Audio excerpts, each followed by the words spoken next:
Sheesh! Ang lakas ng suctions neto. At hindi ko inasahan na ganito na pala kadumi ang bahay namin. Oh my G! Sayang na nga halos 2 months na kami mula na nakalipat dito sa bahay. And ganito na pala kadumi yung tinitira namin, my God. And finally, dumating na rin tong Sink Plus vacuum cleaner. And sobrang excited ako, kita naman, diba? Ito nga yung vacuum cleaner na top choice appliances of young ones, diba? And syempre, isa sa pinaka-favorite natin ang mag-unboxing, diba? Hindi ko in-expect na magkakasya siya dito sa maliit na box lang. So ayan na nga, very affordable yung price nito mga mamshi.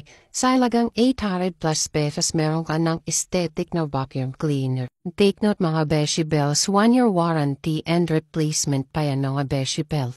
So meron siyang kasamang 11 brushes, surround suction nozzles, plus floor brush mga beshi bells. So pwede siyang gamitin sa carpet, sa car, sa kortina, sa kahit saan ng mga sulok-sulukan mga beshi bells. Pwede mo siyang gamitin. Ang daming gamit diba mga beshi? So ito yung floor brush mga beshi bells.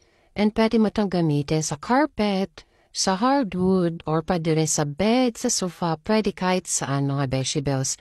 And naiikot siya. Pero siyang 3-stage yung filtration.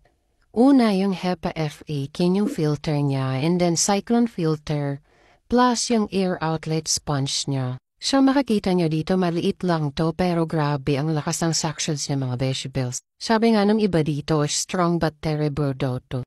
Kasi nga 19,000 PA strong suctions niya mga beshi bells. Plus 600 watts, high power, bongga diba? Tapos yung wire nito hanggang 4 meters kaya kahit sulok-sulok talaga abutin niya mga beshi bells. Sobrang dali lang niya ikabit mga beshi bells. Isasalpak mo lang yan, tapos pipili ka ng nozzles.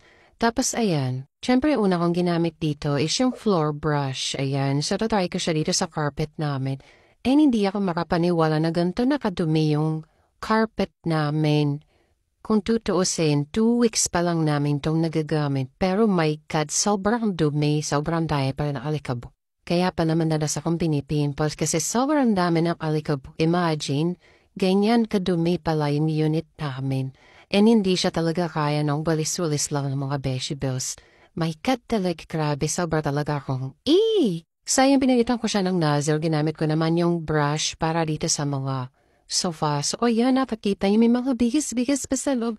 Hindi ko alam kung paano nagkaroon yung bigis dyan. Eh, syempre, tinaray ko din yung magpunit-punit ng mga papel. So ayan, sobrang dali lang na i-suctions. Ayan, di ako makapaniwala na sobrang lakas talaga ng suctions na ito mga beshi bells. Tapos, mandali lang siya nalinisin, tatanggalin mo lang siya, tapos nahuhugasan lahat yan. So ayan, Robin, di ako makapaniwala na ganyan talaga kadumi yung bahay namin. And dahil nga dito, lagi na ako nababakyo. Kasi para maiwasan na rin namin na magkasakit kami or sipunin kami.